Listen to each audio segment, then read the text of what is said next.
Nos últimos meses, alguns fundos imobiliários têm feito movimentos bem controversos, na verdade, movimentos cheios de conflito de interesse que, na minha visão, não são benéficos para os seus cotistas. Eu trouxe 6 exemplos para mostrar para vocês desses movimentos.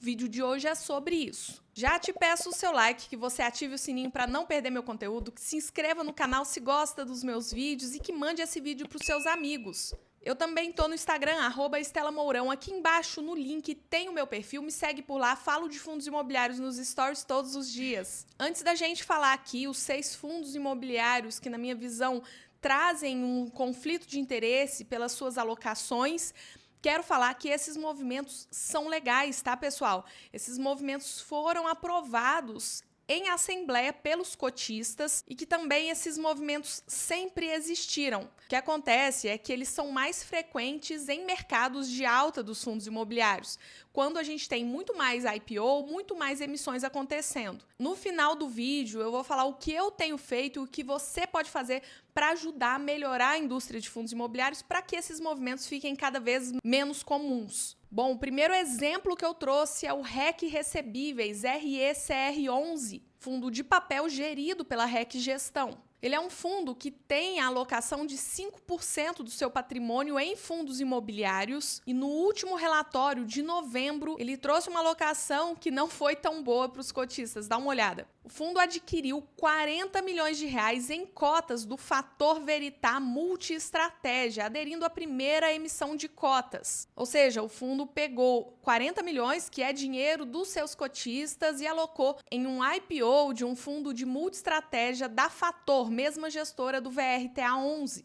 Essa posição agora representa 1,6% do PL do fundo. O segundo exemplo que eu trago aqui é do CVBI11, fundo de papel gerido pela VBI. Tanto em outubro quanto novembro, ele realizou movimentos cheios de conflitos de interesse, que, na minha visão, não visaram o retorno para o cotista. Em outubro, ele alocou 49,2 milhões de reais, o que representa 4,7% do PL do fundo. No MVBI11, é um fundo setipado, ou seja, não é negociado em bolsa, da mesma gestora, da VBI. E no relatório de novembro aconteceu algo muito curioso, surgiu do nada o VRTM11. O mesmo fundo comprado pelo REC Recebíveis. Aqui a gestão colocou 21 milhões de reais de dinheiro dos cotistas no fundo, representando 2% do PL. E eles nem citaram essa alocação nos comentários do gestor. Realmente só percebeu quem comparou um relatório de outubro com o relatório de novembro. Diante de tantos fundos baratos de papel a mercado, que o fundo pode sim capturar um ganho de capital pela oscilação das cotas, me parece bem curioso essas duas alocações. E o VRTA11, fundo de papel da Fator, que é a gestora do VRTM11, que caiu nas graças do mercado, também fez alocações bem controversas nos últimos 2 meses. No relatório de outubro, a gente pode perceber que ele alocou 10 milhões de reais no SNME11 em seu IPO, que é o fundo multiestratégia da Suno, e 20 milhões no IPO do fundo multiestratégia da VBI. Olha que interessante, será que é coincidência, né? A VBI coloca 21 milhões no multiestratégia da Fator, que é a gestora do VRTA, e o VRTA coloca 20 milhões no fundo multiestratégia da VBI. Isso realmente é, no mínimo, curioso. E guardem esse nome, SNME11, porque mais tarde a gente vai ver o que aconteceu com esse fundo. No relatório de novembro, o VRTA11 veio também chateando seus cotistas mais uma vez. Ele alocou 10 milhões de reais na segunda emissão de cotas do EQIR11. É um fundo que ele já tinha em carteira e, detalhe, o valor da emissão estava acima do valor que o fundo está sendo negociado a mercado, ou seja, era mais barato ele comprar pelo home broker. E o mais interessante é que no relatório de novembro desse fundo que o VRTA colocou 10 milhões, consta que ele devolveu 5 milhões para a Fator alocando no mesmo VRTM11. Então, o VRTA dá 10 milhões do dinheiro do cotista para o EQIR11 e o EQIR11 devolve 5 milhões para a Fator no VRTM11. Bom, o quarto fundo que eu trouxe de exemplo nessas movimentações controversas é o SNFF11, Fundo de Fundos, o FOF da Suno. Reparem que no relatório gerencial de outubro do fundo, ele traz falando que vendeu KNCR11 e VISC11 e comprou SNLG11. Se a gente reparar, né, ele vende 1,1 milhões do KNCR, 1,1 milhões do VISC e aloca 2,5 milhões no SNLG, que é um fundo de logística da casa, da Suno. Então, praticamente, ele vende esses dois fundos para comprar esse fundo da Suno. Para quem não sabe, o SNLG11 era o MGLG11 da Mogno. Esse fundo sempre foi muito ruim, rentabilidade muito abaixo de todos os benchmarks e não paga dividendos há meses. Tudo que é ruim pode piorar. Dia 18 de dezembro, o fundo solta um fato relevante falando que a Itambé, locatária de um dos seus 4 imóveis, que aliás não são bons imóveis, tá? O BTLG vende para o MGLG lá atrás esses imóveis, rescinde o contrato com o fundo que não tinha vacância, mas que já apresentava problemas, passa a apresentar uma vacância de 12,5%. E o impacto negativo pela saída da Itambé é de 11 centavos por cota, ou seja, o que é ruim piorou. Então eu pergunto a vocês, será que realmente vender KNCR e VISC para comprar SNLG foi a melhor saída? Os cotistas do SNFF pagam taxa para a Suno para ver esse tipo de movimento? O quinto exemplo que eu vou trazer para vocês é o SNCI11, também gerido pela Suno, mas no caso é um fundo de papel. No relatório gerencial de setembro, o fundo fala que comprou 40 milhões de reais no SNME11. Lembram que o VRTA coloca 10 milhões no SNME11? Pois é, aí vem a Suno e completa o montante, coloca 40 milhões dos seus cotistas no IPO do seu fundo multi-estratégia. E reparem que em termos de porcentagem de patrimônio, essa posição é bem relevante, 11,1% do PL do fundo. E sabe o que também é bem interessante? O SNME11 divulgou anúncio de encerramento do seu IPO e reparem no valor que ele captou.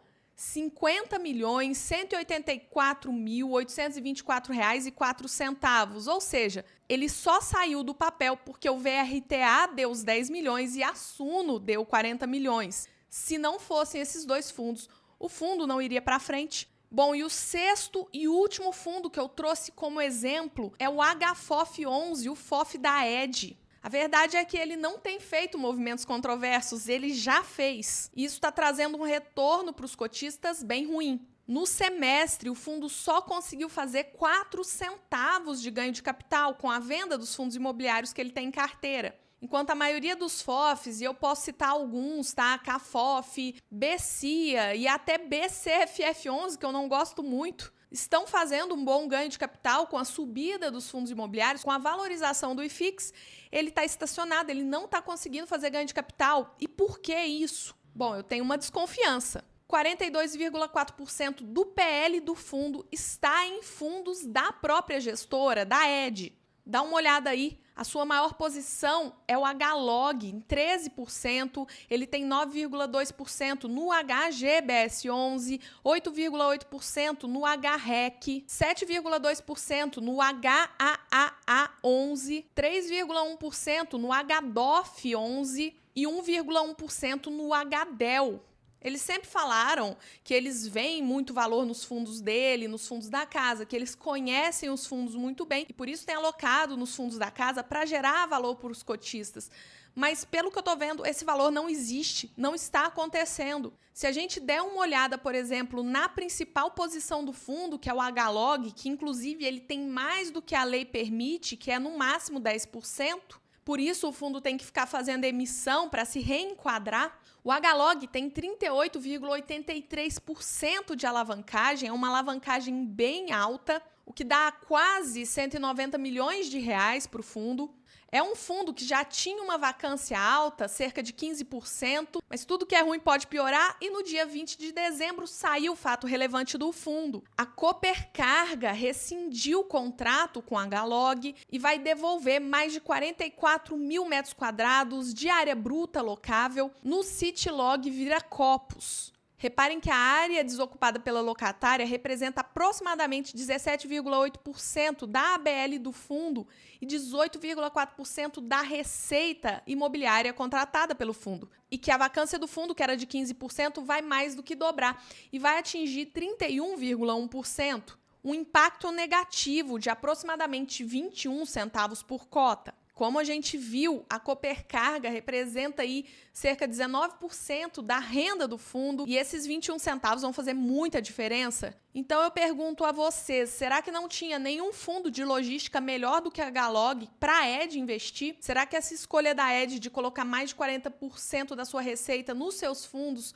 foi visando o retorno do cotista? Pessoal, esses são só alguns exemplos, existem vários fundos que têm feito esses movimentos, por exemplo, a Capitânia, no CPTS 11, participou da emissão do seu fundo de shopping. Como eu falei, é uma prática que já existe há muito tempo, é legal, mas que, na minha visão, não visa o cotista.